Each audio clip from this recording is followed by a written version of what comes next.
Halo, Assalamualaikum warahmatullahi wabarakatuh. Gimana kabar kalian? Kelas 11, semoga kalian semua dalam keadaan sehat dan masih tetap semangat ya. Nah, kali ini kita akan membahas bab berikutnya, yaitu tentang ketenaga kerjaan. Jadi, Ibu harap di sini kalian masih tetap semangat untuk terus mendapatkan ilmu baru. Nah, di sini yang pertama itu ada kompetensi dasar dari bab ketenagakerjaan, yaitu menganalisis permasalahan ketenagakerjaan dalam pembangunan ekonomi.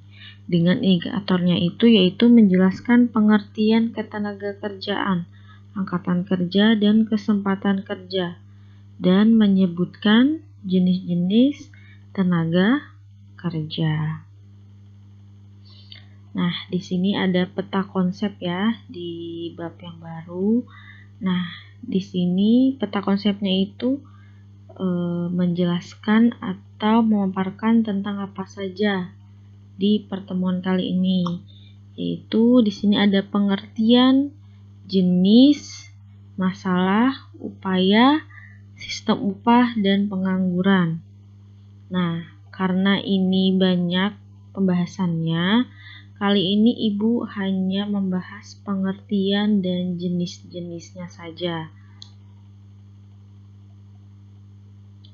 Nah, di sini yang pertama itu ada penduduk. Nah, penduduk itu secara garis besar itu dibagi menjadi dua kelompok. Nah, yang pertama itu penduduk dengan usia kerja atau tenaga kerja adalah penduduk yang berumur 15 sampai 64 tahun. Jadi tenaga kerja itu dilihatnya dari usianya ya.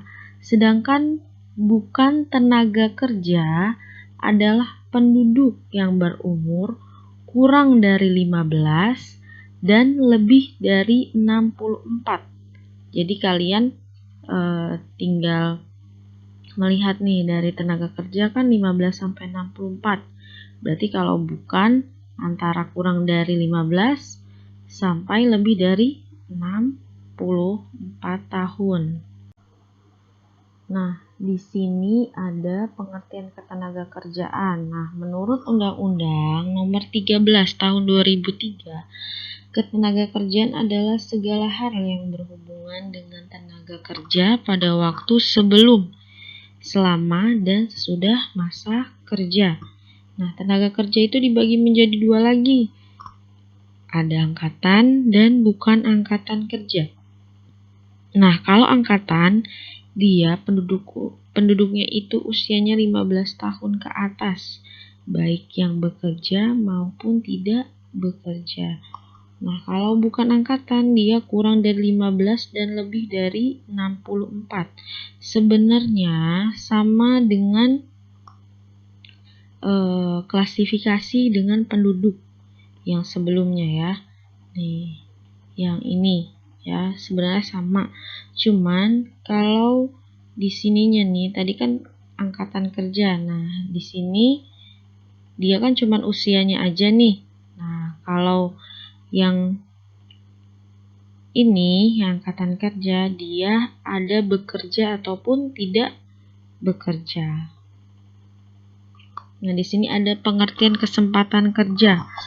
Nah, pasti kalian udah tahu nih kesempatan. Namanya kesempatan berarti peluang ya.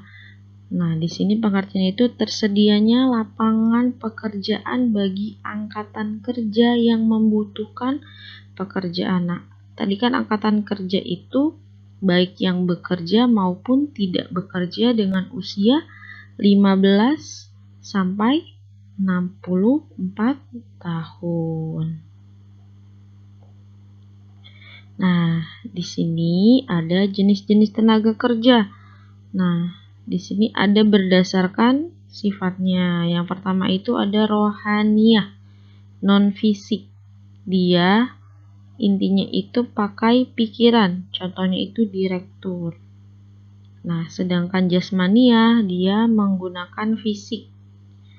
Contohnya itu supir.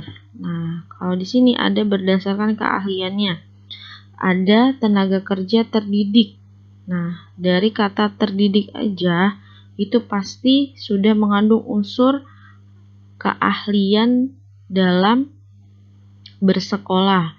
Ya, di sini contohnya itu pengacara atau dokter. Jadi terdidik itu harus menempuh pendidikan dulu ya untuk mendapatkan keahlian. Nah, yang kedua itu ada tenaga kerja terlatih. Nah, terlatih. Kalau terlatih itu berarti dari pengalaman. Contohnya itu pelukis, tukang masak. Nah, dia ini kan sudah harus berpengalaman ya, makanya dia tenaga kerja terlatih disebutnya. Nah, di sini yang terakhir itu ada tenaga kerja tidak terlatih dan tidak terdidik. Tadi kan terdidik dan terlatih. Nah, kalau ini tidak terdidik dan tidak terlatih. Nah, dia itu hanya mengandalkan tenaga. Contohnya itu buruh dan kuli. Nah, oke, baik. Sampai sini pemaparan Ibu tentang tenaga kerja. Jadi tadi kan kita udah bahas pengertiannya, jenis-jenisnya, ya. Ibu harap nanti setelah mendengar ini kalian kalau masih kurang jelas silahkan bertanya bisa di WhatsApp grup atau GCR. Sekian pemaparan Ibu kali ini, kurang lebihnya mohon maaf. Wassalamualaikum warahmatullahi wabarakatuh.